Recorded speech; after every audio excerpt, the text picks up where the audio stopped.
ராணிப்பேட்டை வட்டாரத்தில் குரோமியம் நச்சுக்கழிவை அகற்றும்படி அரசுக்கு எடுத்துரைப்பதற்கு தொகுதி எம்பி ஜெகத் ரட்சகனும் அமைச்சர் காந்தியும் தவறிவிட்டதாக பாஜக மாநில தலைவர் அண்ணாமலை தெரிவித்துள்ளார். 1973 அடிக்கல் நாட்டப்பட்டு 75 பயன்பாட்டுக்கு வந்த தமிழ்நாடு அரசினுடைய குரோமைட் கெமிக்கல் நிறுவனம் 28 ஆண்டுகளுக்கு முன்பு மூடியிருந்தாலும் கூட கொஞ்ச நாள் இந்த ஊர்ல அந்த நிறுவனம் பயன்பாட்டில் இருந்த பொழுது அன்னைக்கு அவர்கள் வெளியிட்ட குரோமியம் இன்னைக்கு உங்களுடைய ராணிப்பேட்டையில் இருக்கக்கூடிய சமீபத்தில் ஆய்வுல ஒரு தென்னை மரத்தினுடைய தேங்காய் கொடுக்கக்கூடிய தண்ணிக்குள்ள குரோமியம் இருக்கு.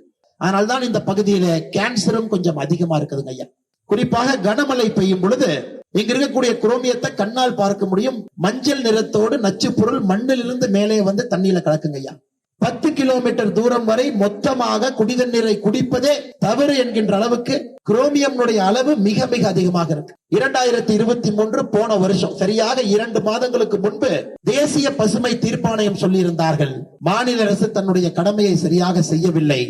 ஆனா இதையெல்லாம் சரி பண்றதுக்கு எம்பிக்கு நேரம் இல்ல, ஜெகத் ரட்சகன் நேரம் இல்ல. இதையெல்லாம் சரி பண்றதுக்கு எம்எல்ஏ காந்தியை